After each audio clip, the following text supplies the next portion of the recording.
Greetings, everyone. This is Fabian Lorenzo, your host of the Leaders Without podcast. Today, once again, I have an incredible, awesome guest for you, my good friend Ryan Wegman from California. We connected over a year ago. We've been in touch, and we finally get around to getting on the podcast. Been meaning to get him on for a while, but he's been busy. I've been busy, and finally today is the day, the big day.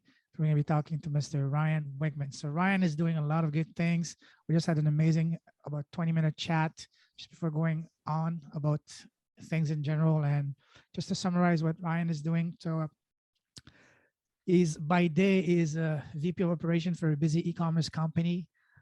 He's married, wife, 2 kids. He has a farm in the Sierra Nevada. And by night is in, from what he says, that's funny, is a anti-high ticket, anti-coaching, anti-established social media. So I'm going to let him unpack all of that because that's going to be, could be quite controversial for some, but I love it because I love controversial things. It makes it for more fun conversations. So, and Ryan is also on a mission to serve men in their 50s, to help them and all that. His tagline, what he's really focused on is turning non-producing real estate into passive income with the power of cryptocurrencies. So a lot that we can explore. We can do an entire 2-3 shows just on what Ryan can. There's so many topics we can cover. One on cryptos, one on the anti-high ticket, anti-coaching, and all that. So, but we're gonna try to pack everything into this one, and probably we'll have to do a part 2. So, but anyways, without further ado, Ryan, my friend, welcome to the show. Hey, Payman, thank you so much for having me. And wow, what a fantastic intro. I don't know if you actually left me anything to really talk about, but let's see, right? We're going to try to just tackle this head on. So where do we start? Where do we go? And where do we end up? I guess we'll find out. Nobody knows. What I just told you is just the tip and the tip and the tip of the iceberg. So I'm sure there's a lot for us to say. But first, for people who don't know you, who's Ryan as a person, as a human being? Who's Ryan as a person and human being? Typically, Ryan is a laid-back individual, very quiet and introverted. Believe it or not, I don't seem like this. But over the last couple of years, I have really started to develop some really good confidence skills and abilities in my day that are really transforming my life, right? Consistency is the key. And so in the last few years, Payman, I could go on for so long. But in the last few years, right, my wife and I have managed to build just a little tiny farm. We've got a few animals, cows, pigs, and things like that, live a quiet life, and managed to run a team. I run a global team around the Philippines, Bangalore, South Africa, and in the US, running a high ticket e-commerce company that's pushing, 8 figures a year. And we're about to take on another acquisition and double sales. So if you think you're busy, just imagine what the life looks like with e-commerce and products coming in and out every day and everything that goes with that. So that's just a little tip into the peak of my day. Wow. That's amazing. Before I start my crusade. Amazing. We're going to talk about it in a moment. But first, what I like to do is having a look under the hood to see what's in your heart and have a heart-to-heart conversation to get to know the person behind the title, behind the professional achievement. So tell us, Ryan, what makes you happy? What makes you come alive? That's a great question. And so maybe you're familiar with a site called 16 Personalities. Have you ever heard of it? No, I'm going to check it right now. What is it called? 16 Personalities. It's a personality assessment site. And so I learned a little, like I said, I've been learning about myself. It seems that my profile type is an adventurer. So I really live on the edge. When my life seems like it's in utter chaos, sometimes that's when I'm at my best. Right. So I live with a lot of pressure. I keep the bar high on myself, and I have high expectations of those and around me. Sometimes it backfires, but that's like a peek under the hood. So accountability and being conscious are some of the strongest traits that I have. Love that. Now, on the other side of the spectrum, what makes you sad and angry? There's so many things, right? We talked about this, the news, the day-to-day the day-to-day things that are happening in people's lives, right? Wealth loss, sickness, illness, civil unrest, pandemics, you name it. The stuff that's mainstream today is very unsettling. It's very upsetting. It's caused people to act in a way that they normally wouldn't have. And the effects in society are just beginning to ripple because we don't even know what's really going to happen next. Absolutely. So Totally agree with you. Now let's take that one step further. What scares you? Well, what scares me is the fear of the unknown and the Mhm. state of the agenda of our global leaders, right? Oh, What's the yes. undercurrent and what are they really trying to push with everything that's been happening? It scares the crap out of me because, Oh, like yeah. you said, I want to serve men my age. I'm 50, but 40 and up, right? We're all faced with health challenges, life challenges, expense challenges. Life's not getting any cheaper. So Oh, the yeah. future, in a sense, as much as I like risk, that risk also, right? It's a double-edged sword. I'll take Totally. the jump, but if I'm falling, I'm afraid of the landing sometimes. I Oh, guess that would yes. say. So the uncertainty can scare me, but it excites me. Absolutely. Absolutely. It's been crazy times. Yes. Now tell us, what would you say is your personal superpower? That word has come up a lot. My personal superpower is being able to distill down complicated processes and make them simple to understand. That is my main superpower. So, as we talked about, complicated processes, real estate markets crashing, renters not getting paid, it's a very complicated problem. But how do you solve that without creating more debt? How do you solve that without creating more stress in an investor's life? How do you not put the fear of foreclosure and the unrest, right? How do you ease that burden? It's a Mhm. complicated process. How do you distill that down into something simple? Yes, exactly. Now, what is your why? What gets you going in the morning, and what keeps you going and being so busy with so many things going on at the same time? Well, I have accountability, right? Number one is my lifestyle, right? Hmm. Running a small farm. I have just two, right? Just two cows, and those girls eat me out of house and home, right? You're a young boy. I was a young boy. That's what our moms used to say. Man, you guys got hollow legs. You can eat. I thought I could eat till I bought Ellie Mae and Coco, and then I said, I can't eat compared to those two. So they keep me going. My wife, I love her. She takes the best care of me. She's been by my side through thick and thin, and she keeps Awesome. me going. I have two adult kids in their 20s. And even though we live apart, they live in Southern California, we don't get a chance to connect all the time.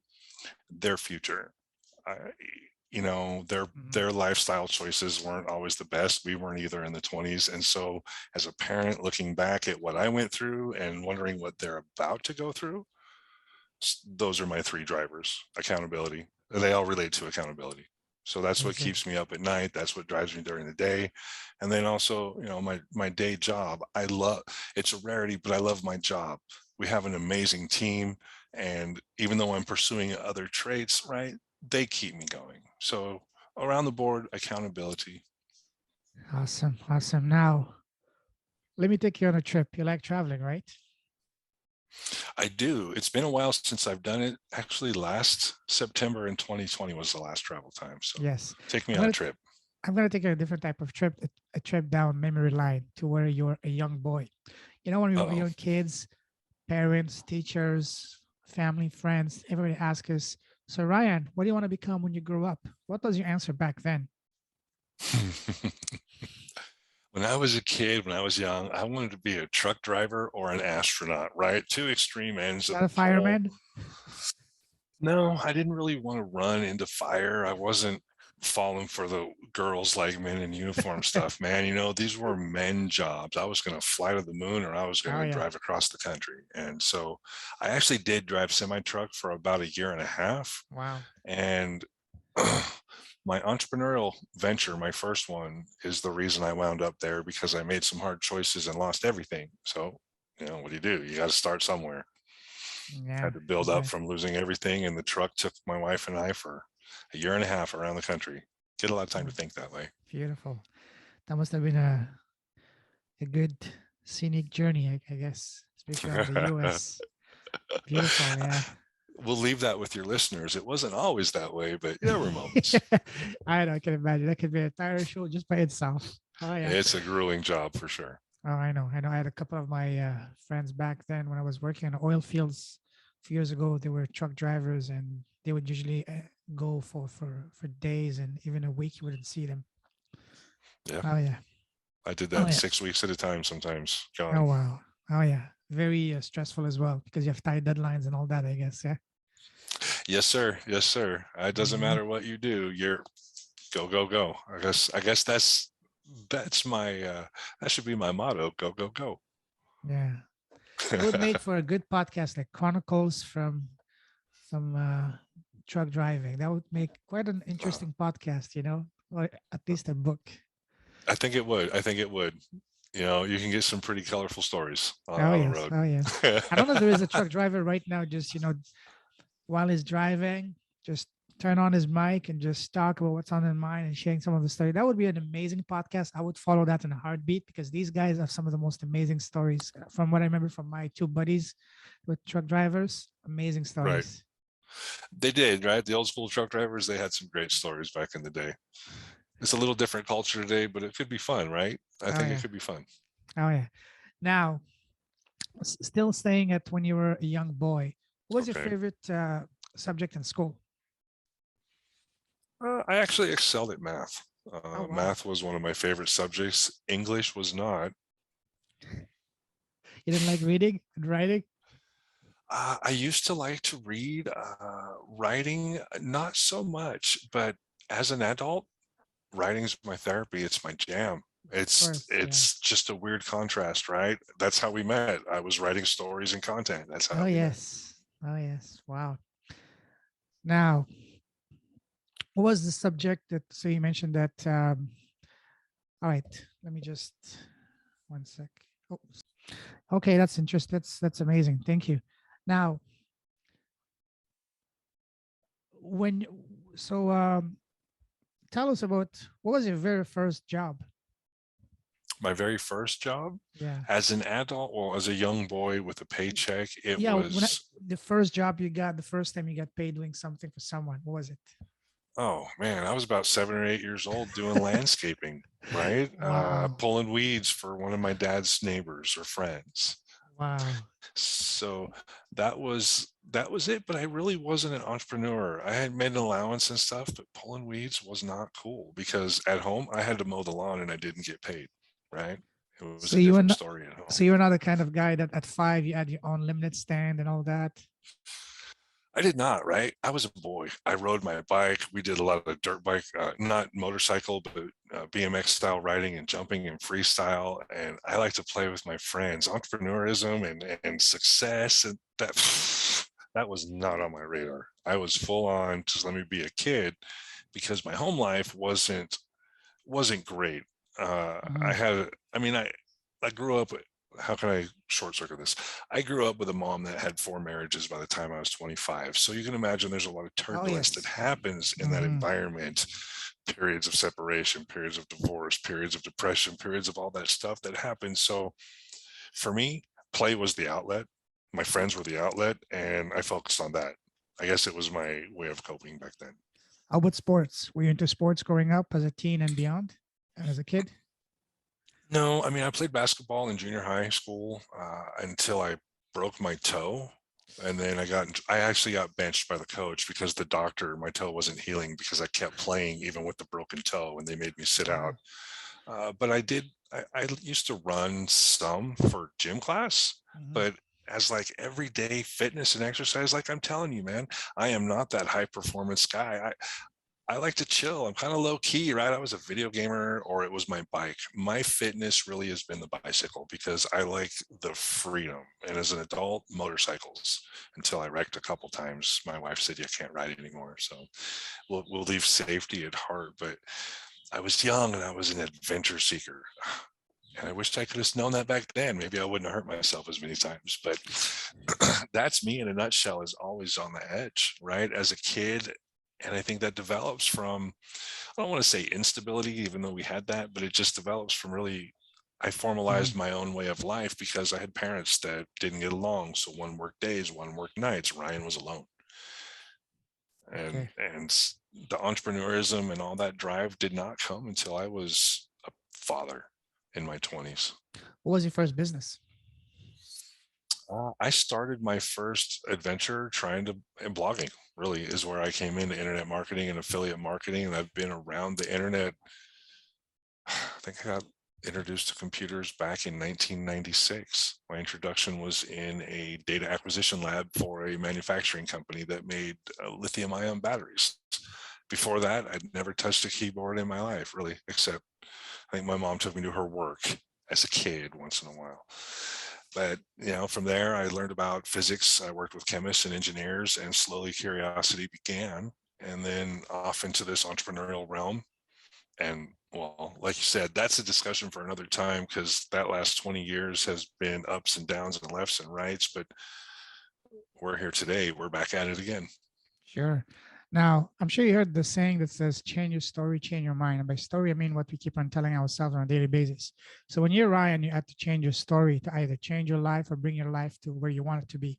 How did you do Correct. it? Did you do it through your help of friends, family, mentors, books? So tell us and talk us about the process that you used to change your story, to change your life. All right. So I started my entrepreneurial journey back in 2003. I was recently divorced in a new relationship, and life wasn't any easier. Like most guys, you're frustrated with your job. You hate going to work. You don't like your boss. It was just the typical scenario, and late night information commercial. I think it was for something called cash flow. And that was all about the secondary finance market. So if you own a home, the banks have your mortgage, right? Well, the original lender sells that to another lender, and that is the secondary finance market, is buying the debt and holding it for profit or flipping it for gain. And so that was my way into entrepreneurialism. Not easy for me to say. And through that, right, I had no sales skills, no customer service. I had customer service skills, but no formal business training. And I fumbled. I failed. I fell on my face. Like I said, I lost everything. I cost my wife and I years of frustration. And as much as I hated going through all of that, at this time in my life at 50, right, it's all meant for purpose. And Absolutely.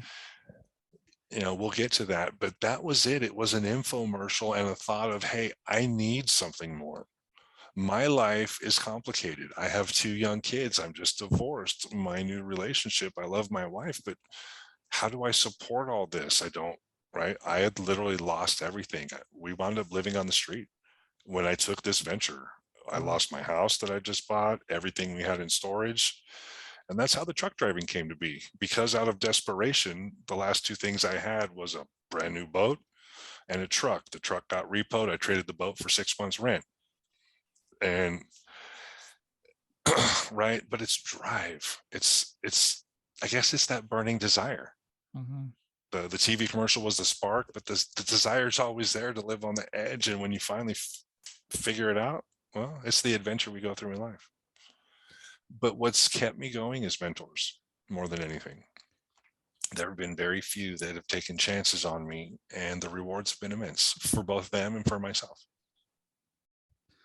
What would you said something powerful, that is that even at the time you going through that, losing it all was very painful, but now looking back at it, you knew that you had to go through that so that you can become the person you're meant to be, and all that. So what would you say was the number one lesson you learned through that, through those very challenging times when you lost it all and you had to resort to truck driving and putting your boat for 6 months rent? What was the number one because the reason I'm asking this is because we are here for a reason, and since last year this pandemic, I've been having a spiritual awakening, and as a result now something bad happens to me, the old me was always complaining, say, why me, what did I do to deserve this? But now I look at, okay, get at a higher level, say, what is this trying to teach me? What is the lesson for me to learn here? So you, Ryan, when you had to go through these very painful times, what was the number one lesson that those moments taught you? I've only really come to this realization as of late, to be honest, Payman, Mm-hmm. because for many years I refused. Mm-hmm. I shut it out, right? As adventurous as I am, I'm stubborn, right? I have friends who say, man, you're stubborn like a mule. I don't care if the brick wall is here and they say, no, you have to walk around. I'm just gonna keep punching that wall. I'm gonna go through it. And so those years of frustration caused me a lot of time. What caused me to really look back is being able to understand what clarity really means. Because if you're not clear with your plan, if you're not clear with your vision, if you're not clear with your purpose, your audience, your business, your mission, you will fumble. And this is what happens. We all get excited from the infomercial, the ad we saw online, the $1 million, 7-figure funnel, 2 comma club kind of winner. Yeah. And we start there and we put ourselves at that expectation and we forget, man, we had to learn to crawl. We had to learn to walk. We had to learn to run. We had to fall. We had to get up. And these steps, if you take any one of them out of order, you're guaranteed to fail. You might get lucky and make it, but somewhere down the line, when you forget the fundamentals, you go off the rails. Totally. So, Absolutely. I mean, that has really come clear. And it's funny you brought that up because just this morning you talked about my childhood and I went through and I wrote about that and you said something, creating your story. And my article this morning was, you want to know the real secret to success? You're going to be amazed. And it really is. Write your story. And I went Yes. through, and I'll share that with you. I know you're not a member of the tribe, but I'll share the article with you and I'll give you the link to the tribe. Thank you. But it talks about this. For years, I was a failure, man. I went through a lot of problems. I fell into rebellion, addiction, you name it. I fell into all that because of a lack of parental guidance. But it wasn't until I got clear and was able to replace the words in my head that I'm able to actually excel. And just this year, my last annual review, I actually said I'm actually confident and feel good about myself. And it's a foreign feeling. If you're not used to it, it can be a foreign feeling and sometimes unsettling. And you have to also keep it in check because you don't want a big ego, right? That's the It's thing. a balancing act. Excuse me. Yes. It's, I totally agree with you. There's so many things, like the shiny syndrome object. You see everything new, like say real estate, crypto, I just mentioned 2 comma club and all that. So, and you mentioned another thing that is really powerful. I want you to tell us, because that's something that a lot of people are struggling, even sometimes myself. But now I'm having finally starting to get some clarity as to what exactly I want. But I want to hear it from you because you've overcome that in a very nice way. How would you recommend someone, especially a man in his 40 and beyond, to get really clear and to find really clarity so that they can get either their life together or get to where they really, really are meant to be and do what's really important to them? So, right, there's no one formula for success and there's no one formula for clarity because we're all different. We think different, we react different. But my mentor puts it pretty simply, right? You've got to just take a step back. You've got to pull down the ladder that's up in the attic. You've got to get your flashlight and you've got to climb up there and start shining around and finding all of the clutter and all of the junk that's buried in the dark. You need to make peace with all your flatmates, the things that don't serve you, right? It's just like the garage and spring cleaning, man. It's time to really do a self-assessment and start looking at the things that don't serve you. You're not going to transform overnight. You know, I'm 50 years old and I'm still transforming. And the only people that really know me know how hard and dedicated I am at work. But if you met me another time, you would have a different opinion because you don't understand. But it's that. It is just being able to go take peace, right? I'm not sure if you're married. I am. My wife and I Mhm. live in a small little, it's not huge, it's just 3 acres. It's a big parcel for most people, but it's not a lot of land when you look at land in general.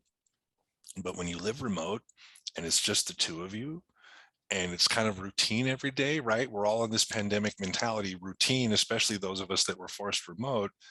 The pressure on the crock pot gets increased.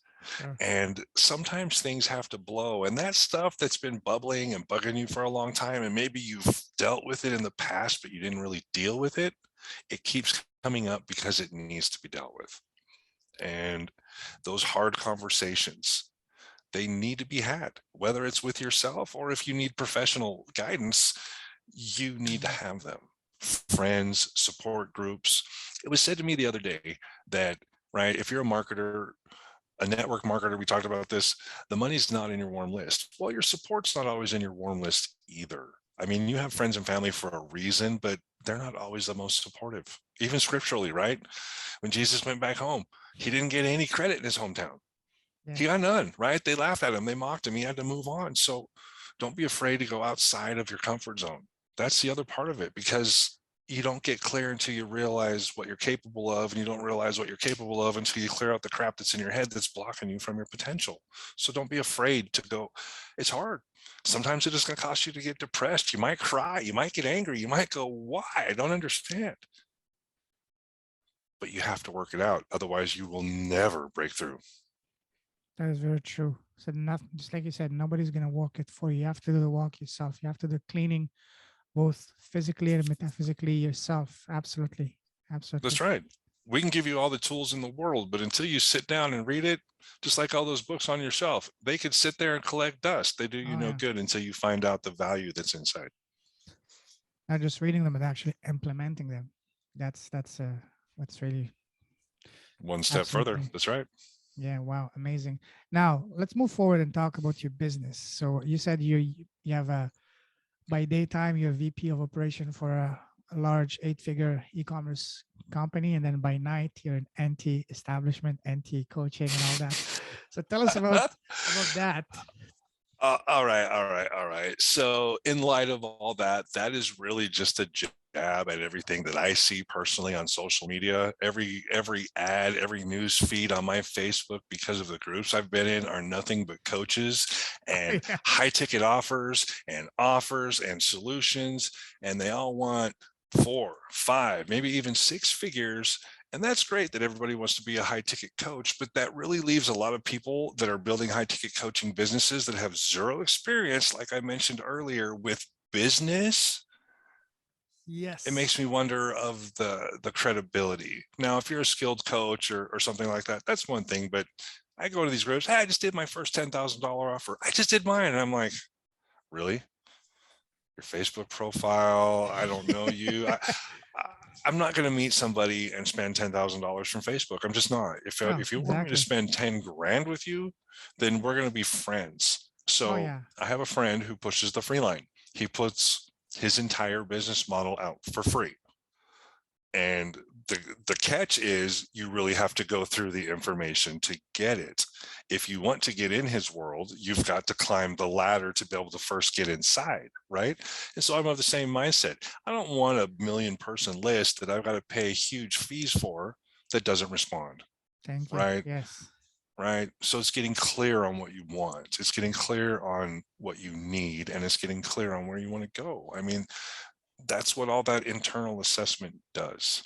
So for me, for my business, that is why I'm the anti high ticket establishment that we see happening today. That is all that means. I am actually doing everything completely contrary to what I've ever done in my life. I've actually gone down the path of network marketing. And I don't like it because I don't feel the world needs more lotions and potions and pills. I just don't. And I don't believe that I need to buy a business where I have to consume the inventory to get paid. So I got lucky. Something came across my desk, and it's with a company that's actually in the cryptocurrency field, but not really. What does that mean? That means that I found a way to generate passive income in the form of cryptocurrency Wow. by sharing a simple little tool that's probably the size of your network modem that you simply plug in, set by the window, and in reward for helping establish their network, because it's actually a hotspot broadcasting a low range Wi-Fi or long fi signal, the the credits that you get paid for the data that passes through the hotspot is in the form of cryptocurrency. So it's 100% passive. You don't really have to do anything else. Mhm. But if you like sales and you're interested in building a business, you have the opportunity to go out and start planting these mining machines, which are these hotspots, and grow a network. So let me ask you this, Payman. You're in Canada. So imagine if you got to go back 30 years ago, 40 years ago, whenever the first network cell towers came out, and you actually got to get a piece of all the traffic that's passed through that over the years in the form of passive income just because people are online chattering and talking. How would that change your life? You'd be a billionaire by now. right? And so this is what I'm doing. I'm looking at what this company is doing with their Wi-Fi hotspots, paying affiliates for helping them really establish a wireless network, because that's what we're doing. Because in the future, what there's planned in the next 5 to 8 years, there's going to be somewhere between 75 to 80 billion devices coming online, smart devices, smart appliances, smart cars, smart phones, and the current infrastructure is not able to support it. The deployment costs of getting it online is expensive. So there's a lot of disruption that's happening in the telecommunications market, 5G, but guess what? Greater infrastructure costs means what? More money out of your pocket and mine for the same internet access that we have today. Why? Yeah. I looked at that and I said, well, how can I serve an underserved market? Real estate is in trouble. So why can't we talk to investors, show them a smart way to put a little device in their rental property, add value, because I guess if you do it right, you could probably sell a property that generates passive income without renters, if you do it right.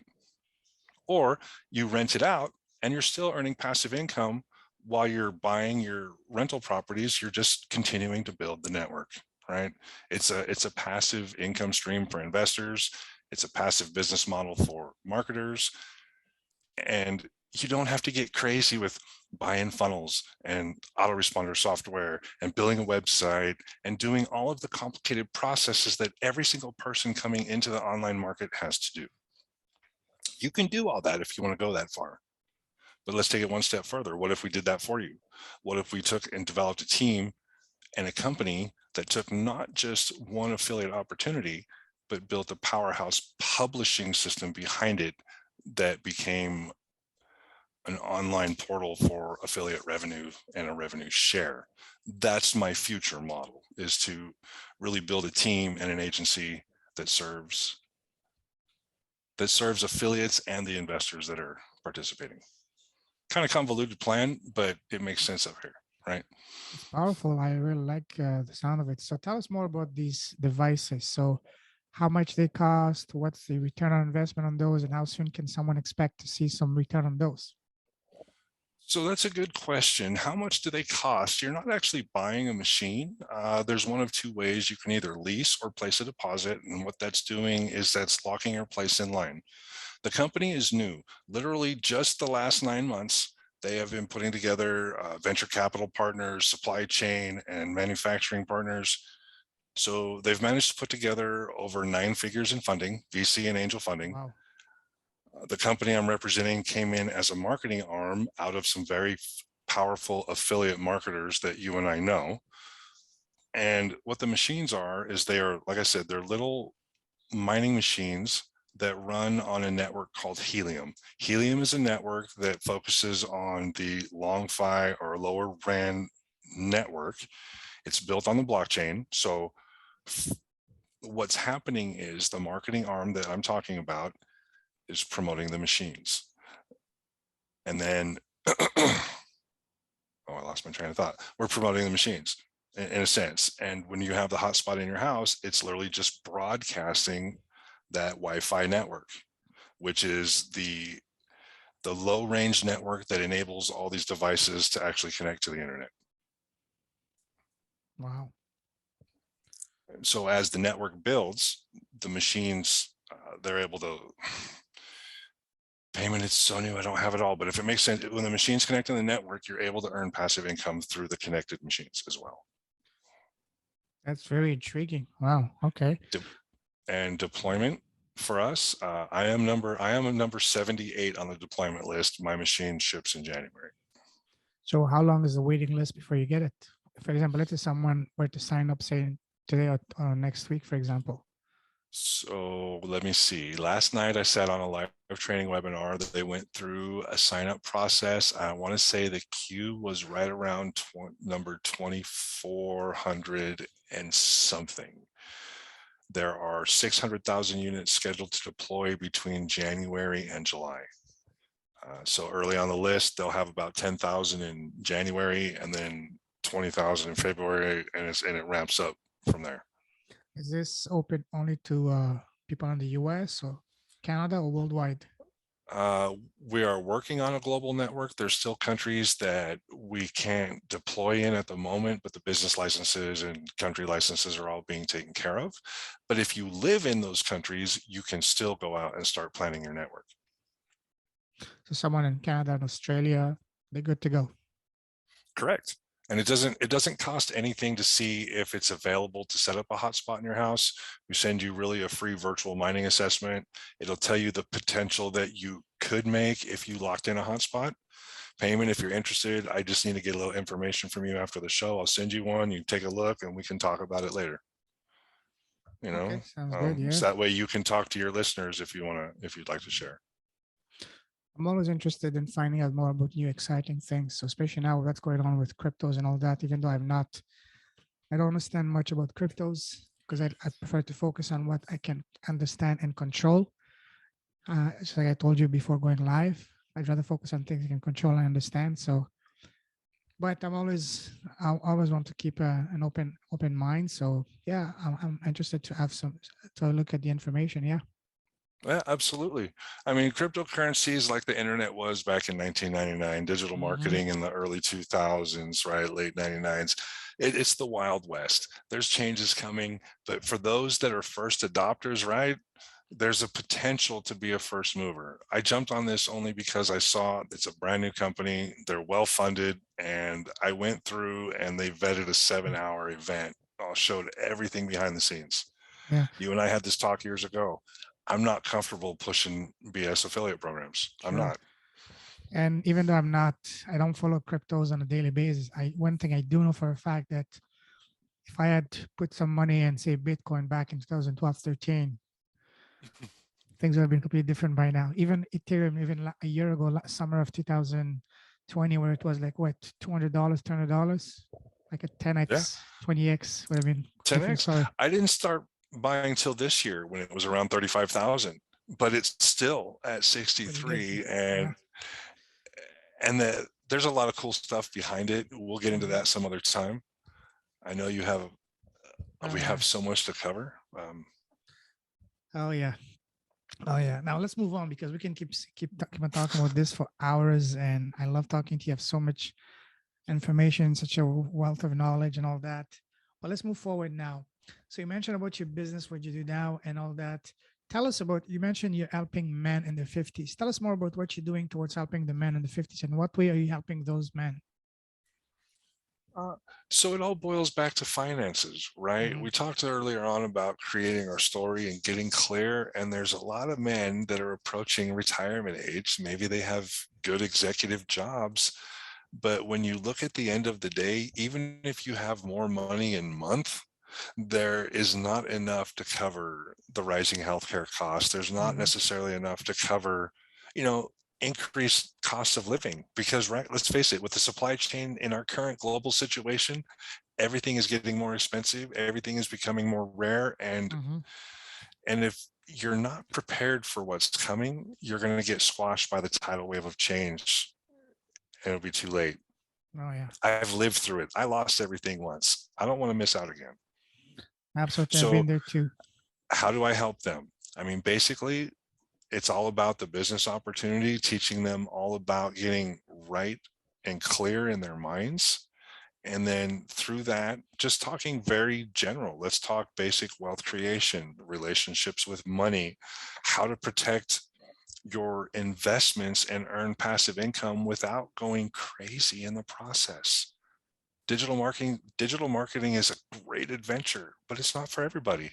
So let's do something that's actually easier and turns the industry on its head. Hey, let me set a box in your window and get you started earning passive profits.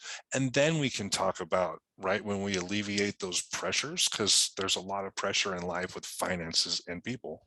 Once we alleviate those pressures, then you're more free and comfortable to be in a passive flow state, to be in a place where you can perform better at work because you're not worried about the lights on or the dinner table or feeding your big hungry cows if you ran out of hay that night, right? It's a real problem in America. Probably 80 plus 90 plus people live on a paycheck to paycheck mentality. You're one paycheck away from financial disaster. Oh yeah.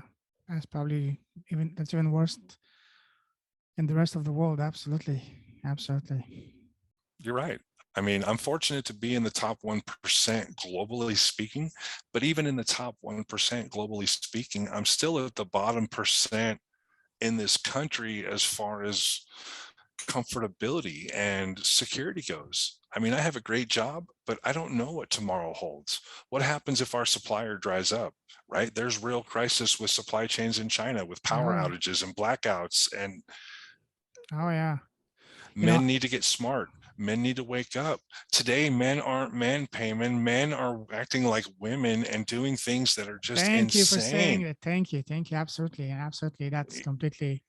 They chopped their testicles off and hung them on the wall and thought that it would be more fun to try to have a child. Man, get out there and do what God created you to do, Yeah, to embrace what create, you. to Yeah, fend, to defend, just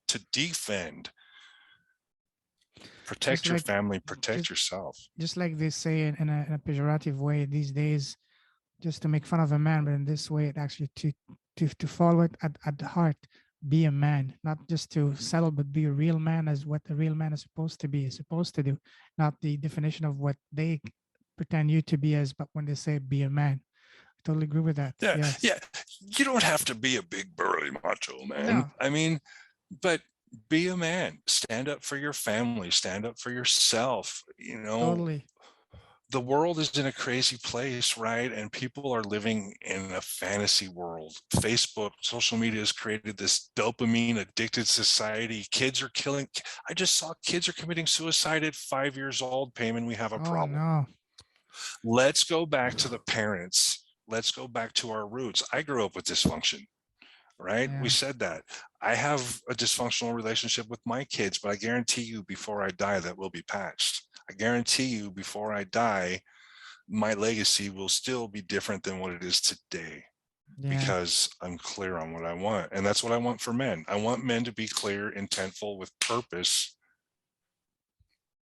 Yeah, absolutely. Absolutely. And back to the basics, back to nature, back to, instead of being trying to pretend and portray a perfect life on the internet, try to live in, because nowadays maybe we'll be talking with people from around the world, we don't even say hi to our neighbors, you don't even see people in your family. It's something, in a lot of ways, I miss the lifestyle we had pre-internet, pre-social media, pre-smartphone, when you actually had to have real interaction, real, you want to talk to someone, you just picked up the phone, you just dial it on those, rotary numbers or whatever. Yeah, the And yet rotary. and yet the receptor on the other hand, so you can listen to what someone was saying. I still remember those, but I miss those, because these were real wholesome relationship. If you wanted to write to someone, you just took a pen and a paper, put it in a mailbox, and just go to the post office yourself. I don't recall the last time I got the handwritten letter from someone. I don't recall when was the last time, maybe 2007, 2008, and even then. Well, from someone important, right? I get them, but they're usually like an invitation to a church or something in the local communities that I Yeah. don't know, which is fine. But I know what you mean, right? That birthday card, that Christmas card, Yes. just a, hey man, how you doing? I took a trip and I wanted to share my adventure, whatever Yes. that is. Sending real pictures, that you had to put in an envelope, you had to develop those. I honestly, maybe it's, some people might laugh, but I miss, life pre-internet. Life was much simpler, much more wholesome, much more natural. Just like you said, boys were boys, girls were girls. Nobody was trying to tell you to, hey, be this, be that, and walking on eggshells. And that's one of the reason that nowadays I do not want to go back to corporate Canada or whatever, because I can't connect those. I'm a nomad. I lived in 10 countries, 4 continents. I have more business. I worked with rednecks and oil fields in Western Canada at -30. I love that. But when you're in that environment, you will not last 10 minutes in the corporate world, because they will send you to HR within 10 minutes. Sure. Because out in the field, life is a lot different than in the It's more PC real. political world of the It's more office. Yes, fun. I'm a Yes. field man. I spent many There's, years in the field. when you're close to the Arctic Circle, at -45, -40 and all that, and you're dealing with radioactive materials, there's no freaking safe space. No. If you make a mistake, you can die. Oh, I'm sure. I'm sure. And it doesn't matter what it is, right? It doesn't even have to be that extreme. All you have to do is Yeah. be in the wrong place at the wrong time today, and Yeah. you die. But Yeah. that's another story. But I get it, right? When you're just in that field, there's nothing like that camaraderie. You go in the office, and the political landscape is so much different. No, when I was, even though I worked only for a year and a half, 2 years in the oil fields, the guys you worked with actually became real friends because you shared some really intense moments, some really, when you was a guy, because I was working a team with one or two guys, and we used to, Alberta, it's pretty big, a lot of job sites were sent like in the middle of nowhere, like 3-4 hours drive each way from the office. You have a lot of time to spend with one person, and we forged some real deep friendships that you would never do that with someone in the corporate world. I mean, there No, might be some exceptions, but you know, you're it's a right. different world. You're right. At the And we same, need managers like that today because teams are stressed. and I hear Workers the are same thing. stressed. I hear the same thing with people that have been in combat and in the military. They forge, incredible tight bonds with each other because they've been into life and death situation that brings you together more than anything in world. So even after you come back, you will still those will still remain friends with you for life. They're your brothers, a lot of them, They will take a bullet for you. You call them at 2 o'clock in the morning in the middle of nowhere. They will be there for you. You know, That's right. Good friends are hard to come by. absolutely. Anyways, amazing talking about that. I'm super happy to we're on the same page in here. But let's move forward. So let me see. Wow, so many things. So many things. How do we make it sound So you so mentioned also we haven't even talked succinct? about your e-commerce because my background is also e-commerce. I lived in China for 4 years. I lived in Hong Kong for a year. So when I was very active in the world of e-commerce in China, Amazon FBA, I got to know all of the big players there, especially those organizing the events, all the conferences and all that. I'm still in touch with quite a few of them. So I'm Nice. quite familiar in that. And so tell us about your e-commerce, what you do, what kind of niche and products you guys are into, are selling. Oh, so what does Ryan do by day? So I work in the automotive niche during the day, Oh, okay. specifically vehicle protection in the form of covers and other products. So what does my day consist of? A lot. Dealing with operations, it is anything from broken technology through problems with customer service and all of the Mhm. departments in between. I specifically don't just run one company, right? We're in a growth process, so we're acquiring companies. So I actually oversee 5 at the Mhm. moment, and we're acquiring a 6th.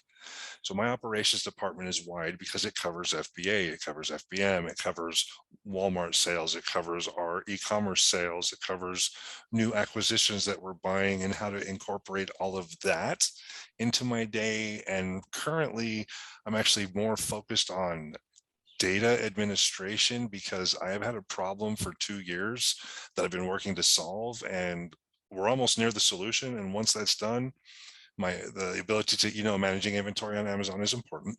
So uh, our catalog on Amazon is roughly 68,000 listings, Whoa. and our internal product matrix is less than 700. And so trying to map all that data has been an ongoing issue with Sure. Wow. supply chain. So that, I mean, right, it's boring stuff unless you're like a spreadsheet geek and it's your day, because really it is just that, it's data, it's really boring stuff. But all of this, right, and getting clear, I've been able to do things and leapfrog my departments. And what this is going to do is take us to light speed, because the company, we're so big, we're fragmented, we've been built on Google Sheets for years. We actually have to move to an enterprise communication system because we're so fragmented that we've got to pull the company together. And I thrive on that change and technology and integrations. I love that stuff. And that's why I'm really passionate about cryptocurrency, because it's new and it's, well, like I said, I like complicated things because I can distill them down to fairly easy processes. And Wow. I found a way to combine this company, and they do affiliate marketing combined with network marketing and e-commerce all in one hybrid model. And I'm like, this is it.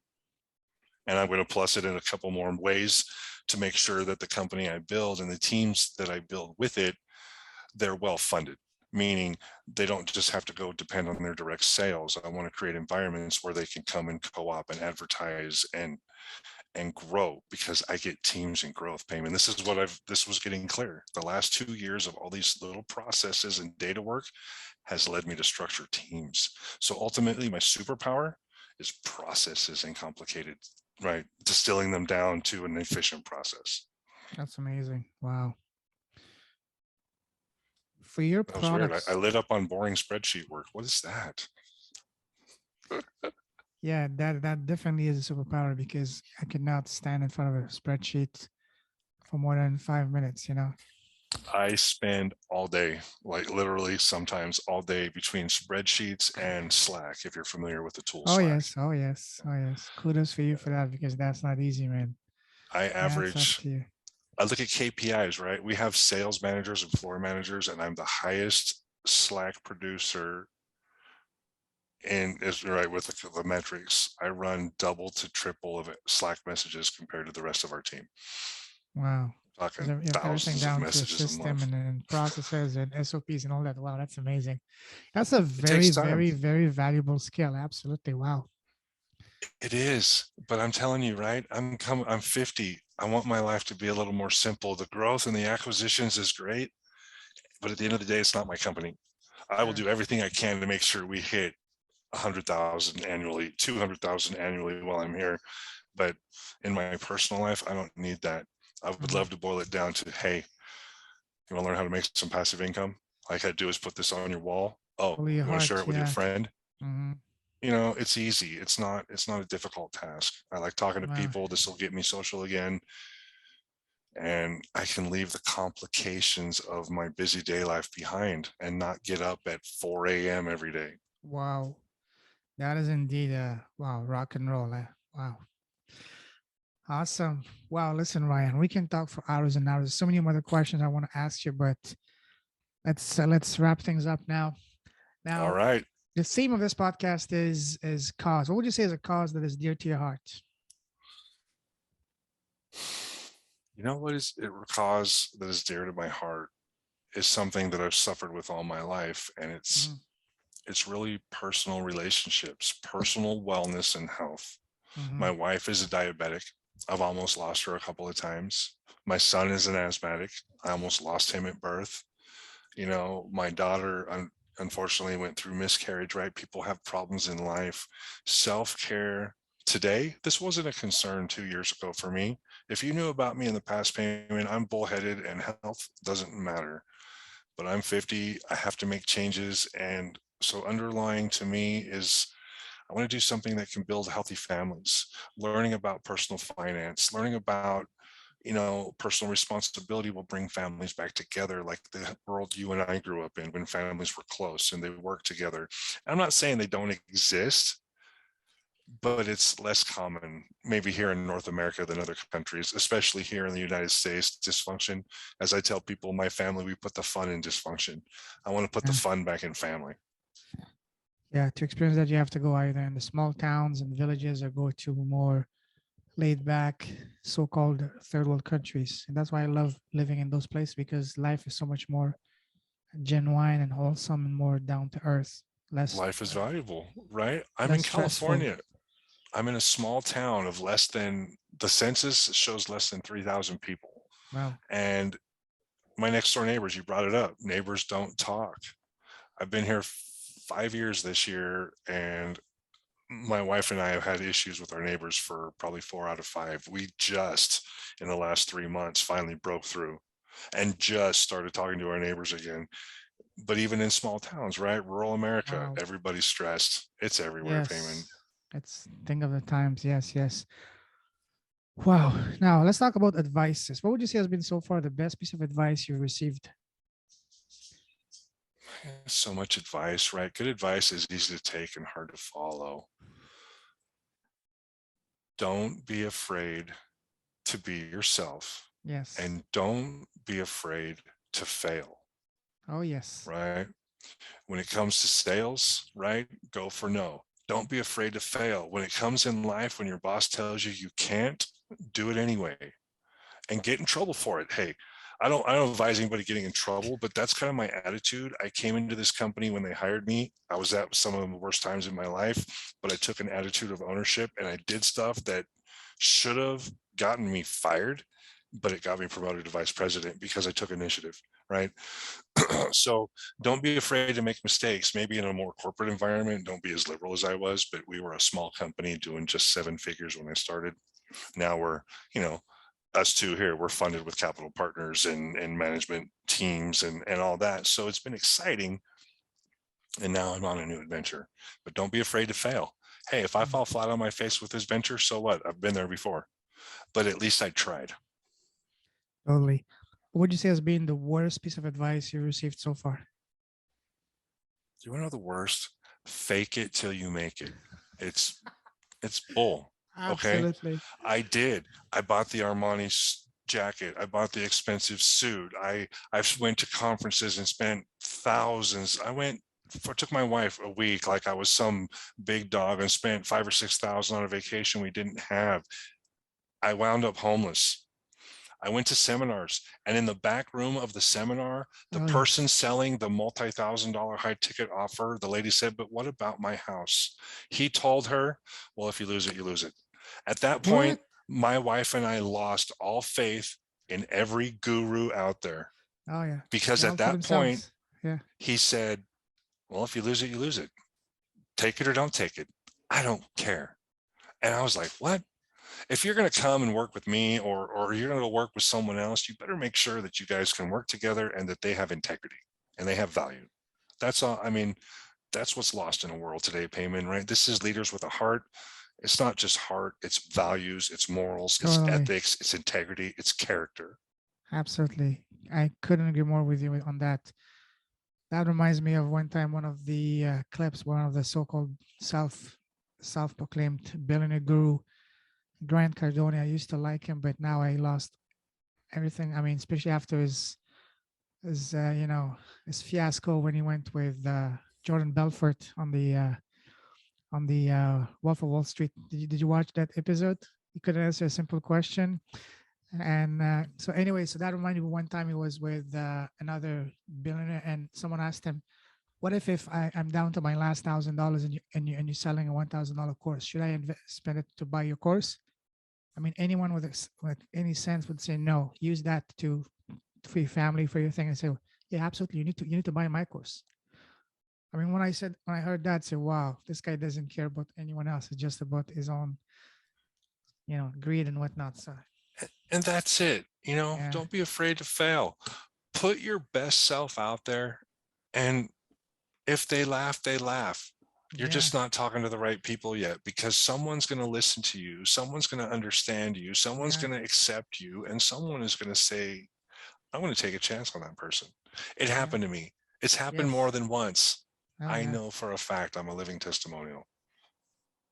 Absolutely, absolutely. Now, imagine that now, since you love traveling, you're blessed with a time machine. You can go back in time. If you're sitting face to face with an 18-year-old Ryan, what would be the first advice you would give to him, knowing all that you know now? I would have kicked his ass and set him straight. I mean, don't get me wrong. I was a good kid. I'm still, characteristic wise, I'm the same, but it was just, I always just kind of seem to fall in with the wrong crowd and do the wrong thing, right? We talked about drugs in high school. I'll go out party with these guys. It turned out to be an undercover cop, and they ran a sting on 18 schools, and thousands of students got busted. Kick my old school butt for making the stupid choices and making the wrong choice the first time. But we'd have to go a little further back than 18. But I mean, really, when you don't have fatherly influences or Yes, that's big. quality fatherly influences and strong family structure, it really has an impact. And it's important today, right? This ties back to what we talked about. I would love to have that perfect family, but there's been so many things that have happened with my wife's family and my family over the years. It's hard to fix the damage, but Hmm. at least let's be adult enough to talk about it and agree to disagree or agree to agree. And if it can't Totally. be worked out, it can't, but don't be afraid to try. Totally. Wow. Totally. Totally. Wow. How about you? How about you, Payman? Since you threw that on me, if you could go back to your 18-year-old self, what would you say? Don't listen to people. Listen to your heart. Because I remember Excellent answer. back then, I wanted to become a lawyer, and I speak a few languages. I love traveling, so I wanted to go to law school and get into international law. I was just finishing high school, and I had applied to a few universities in town in Toronto and Ottawa to go into journalism and other things. And one guy, older gentleman, he was a real estate agent at the time. We were looking to buy a house. He my parents talked to him to see what kind of advice would, and we were just new in Canada. We had just moved to Canada from France, trying to get some guidance. And he said, Hmm. forget about journalism, go into IT. And that was in 1999. So, and I was never the kind of guy that was good in math or computer minded. So I was more like the into the what do you call it, the humanities type of thing. Hmm. I followed that. I wasted 2 years in IT, and it was a waste of time. So, and that took my life in different direction. If I had gone to that, got into what I wanted to do, not just, I mean, that's just one example. And I've encountered that multiple times. And I listened to people that was supposedly, ahead of me in life, by experience, whatever. And I thought that they had more wisdom to share. And honestly, one thing I realized and noticed in this year, especially after talking with over 100 people and also having my spiritual awakening, is that our first, our first reaction is to look outward for some authority, for some guidance. And that's not Hmm. always the best thing, because what we need to understand is we are much bigger than our body. We're spiritual beings. We're infinite, and we come with all the knowledge right inside of us. We have all the information, all the wisdom within. So all you need to do, instead of going outside, just go inside of you, and you will have just basically what I'm trying to say is follow your gut feeling, because No, your it gut makes feeling, sense, right? your gut feeling is basically your subconscious trying to communicate with you. And subconscious has two roles: to protect you and to guide you. It's not your enemy. So whatever your gut feeling is telling you, 99% of the time, go with that. So that's That's my excellent. biggest advice. Absolutely. Listen to your heart. The last question I want to ask you before we wrap it up is probably my favorite question. What is the smallest thing you've done that has had the biggest impact for you in your life so far? For me, it's been starting this podcast. How about you, Ryan? And by small, I don't mean something small. I mean the one thing you've done is had the biggest positive impact in both your life and business so far. And one or two sentences. Uh, we talked about it, right? Yes. Believing in yourself and Yes. Yes. clarity Mhm. so that you can rewrite your story. Mhm. Because once you rewrite your story, you rewrite your life. Totally. Totally. Do you have your own podcast? I don't. I'm considering pursuing one. My wife and I looked at starting one last year in homesteading, but when we dug into it, my wife's a very sensitive soul. Like our farm is all, no kill. So those topics were not allowed, and we quickly shifted gears. But this year, yeah, I want to start a podcast. I'm slowly teaching my wife about internet marketing. She is not tech savvy, so it's just a very slow process. I'm not in a hurry this time. I'm always in a hurry to get to the end to get money in my pocket, is how I used to think. But the end game is really not the infinite game. The end game is a finite game. And if you try to be number one, you're already dead in the water. You have to have an infinite game plan that is beyond being number one. It is Mhm. not being about number one. It is about being the best every day and doing better than the day before, and knowing that ultimately your customer is the end result, their Totally. transformation and their satisfaction. Totally. I've had this punchline for years. What happens before the sale and up to the sale is important, but what happens after the sale is far greater. Oh, absolutely. Absolutely. Because that's what's going to allow you to keep a good relation with that person, and ultimately what's going to allow you to make the next sale because of based of the results that you create for someone else. And the That's right. not only the results, but also the good words and the recommendation you get from those people. Absolutely. Now, if someone wants to connect with you, Ryan, what's the best way to do so? I guess the easiest way right now to get directly with me is through Facebook, facebook.com/Ryan.Wegman. I'll I put will in the send you show that notes. link, Payman. I'll make sure you have that. That way you can send me a direct message. Let me know you listen to Payman's show. I'd love to connect. Again, Awesome. I'm not the high ticket offer guy, so there's no funnel, there's no opt-in, there's no hoops to jump through except for coming to say hello. I mean, Oh yes, oh yes. Let me don't get me started on those. I have at least 5 to 10 people, send me friend requests every single day. When I look at their profile, I try coaches. I help coaches building six-figure business. And when you look at their profile, you're not getting the vibe that this is a six-figure guy. You know what I mean? I do. Everybody's a coach and an expert. And that's why my Facebook profile says, you know what?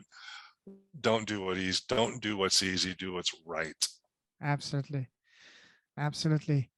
Listen, brother, amazing pleasure talking to you. I'm sorry that we have to cut this. I have a call in a minute, but I really love talking to you. We could do so many more. There's so many other things I want to talk to you. We may do a part 2 in a few weeks, but for now, I I would love to. salute you. You're a true leader with a heart. Keep shining your light. Keep blessing the world with your presence and with your awesome mission, what you're doing. Stay safe, stay awesome, brother. We're definitely going to keep in touch. Take care. Thanks, Payman. Talk to you soon. Thank you. Cheers.